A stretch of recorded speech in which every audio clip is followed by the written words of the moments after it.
Guys, andito na tayo sa refilling station ng ating Spice Carousel.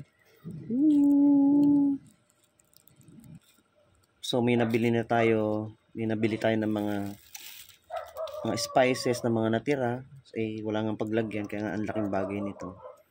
Ito na, salin natin ang chicken curry, ang pinakamagaling sa 3-point area. Stephen curry powder. Done.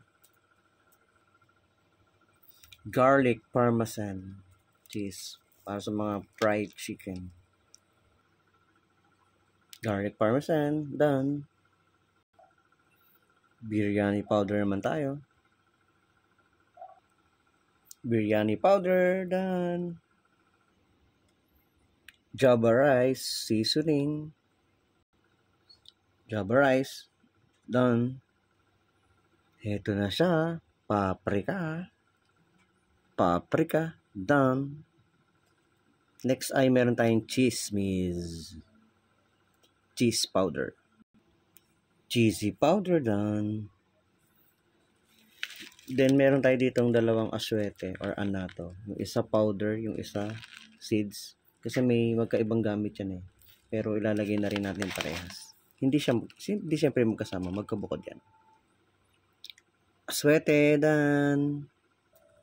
Guys, hindi spicy to pero baking powder. Naglalagay din ako nito. Ilalagay ko na rin sa mga lagayan. Importante kasi, ang maganda ko nga kasi, yung mga natira-tira, pwede mo ilagay dito. 20 kasi ito eh. Diba?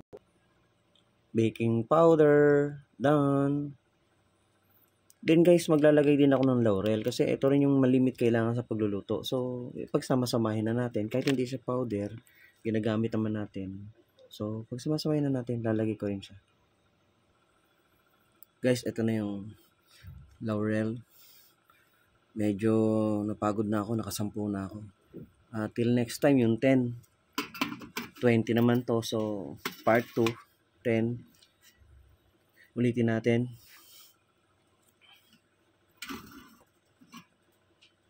Curry powder. Garlic parmesan powder. Biryani powder. Wala pa kasing label eh. Java rice powder. Paprika. Cheese powder. Anato seed.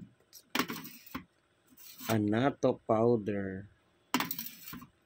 Baking powder. At pang 10 natin ay bay leaves or laurel. See you sa part 2. Pagod na ako. Log to na. Bye. Thank you for watching.